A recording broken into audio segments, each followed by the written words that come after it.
Hey guys, welcome back to Wreck-It Rob's RC. Working on the Corsair today. I'm going to shoot several videos throughout the day, but got an update for you. Got the engine completely mounted, got the throttle all hooked up. Everything's working well inside, got all that going.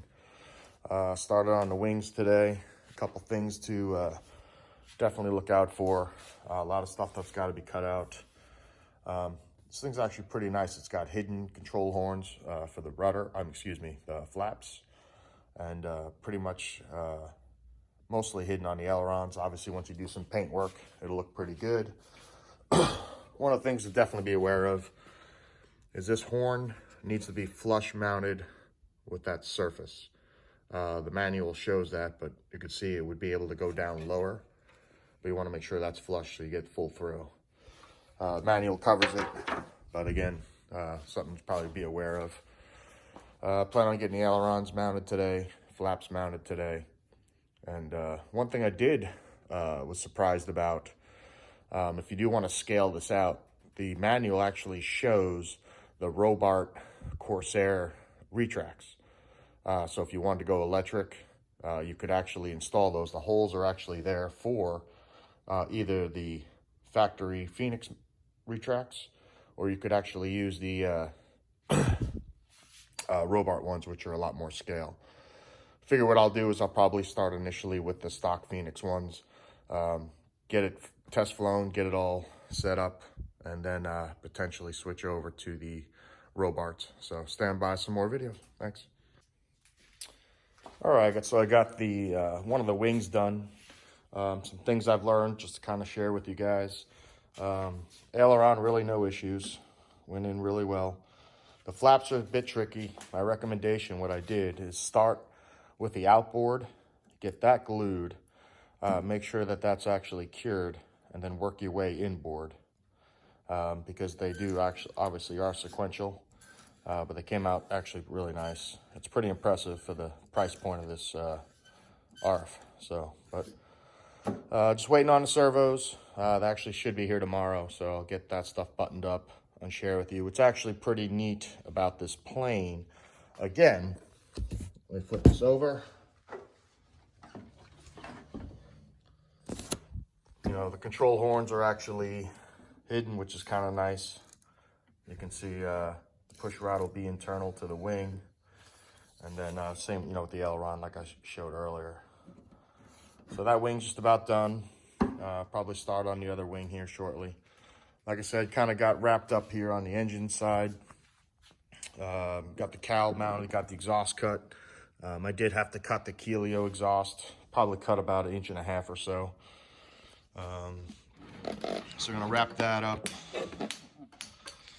Cowl's cut, a little bit bigger than I wanted, but it is a pretty tight fit in there. Another thing I did is I did drill and tap in the Cowl exhaust, this nipple, to run up to the crank case vent. I didn't want just a brass tube or something, so that'll actually run nice and neat into the Cowl exhaust. But yeah, moving along. Gonna start probably a little bit on the inside and a fuse now. But yeah, it's coming along nicely. Trying to source some Robart 60cc Retracts, because I just think it'll look so much better. But again, big expense, so we might just start with the stock ones and see what happens. More to come. Thanks, guys. Another thing I thought that was pretty nice is going to be this little cover on the aileron linkage. Once I get all these hinges and everything painted up, it'll actually look pretty nice. But yeah, you know, little things like this, it was pretty impressive for me for the Phoenix. We could see most of that linkage will actually be hidden. Be pretty nice, and then this will go over. And then once you get it painted, it'll actually look pretty good. So might spend some time strengthening everything inside here. Like I said, beating a dead horse, but I thought what was neat is they actually even pre-drilled it for their Retracts and the Robarts. So the 3 holes would be for the Robarts, and then the 2 outer and forward ones would be for the stock gear. Again, just nice little touch, I thought. So I might beef it up inside here a little bit. One of the disappointing things is obviously there's no way to kind of put the geared doors on it, but again, I'm okay with that, especially at the price point, so should be fun. Did some work with the gear. I did mount it up to see. I gotta be honest, it actually is pretty decent. It really helps, obviously, that I have these Robart wheels from my top RC Mustang. They're actually pretty scale.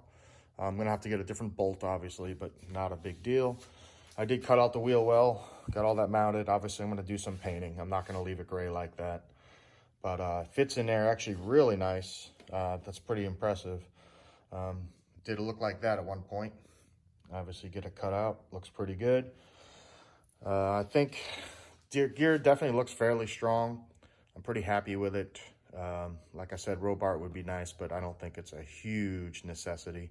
Maybe down the road if I find a nice set of used pneumatic ones. But got the gear in, kind of just mocking it up. Door's pretty nice. Actually gives you this surrounding. What's nice about it too is after you install it, you would remove this front piece, that rear piece. So you use that as kind of a template, if you will. So it gets centered up real nice. But pretty impressive. I think once you paint the wheel well, it actually will look pretty decent. But like I said, really no access to use doors, but I'm okay with that. It's going to be a flyer, so not gonna win Top Gun anytime soon with this thing, but you know, it's still going to look decent. So pretty excited about the progress. Gear actually looks fairly strong. Yeah, not too bad. Rotates really well. Like I said, I've had really good success with the Spitfire Phoenix with that gear. I've never had an issue. Holds air for days, and so yeah, continue to make progress on everything and get the hardware I need to mount this up. And then, yeah, we'll continue on with more stuff. Thanks for watching, guys.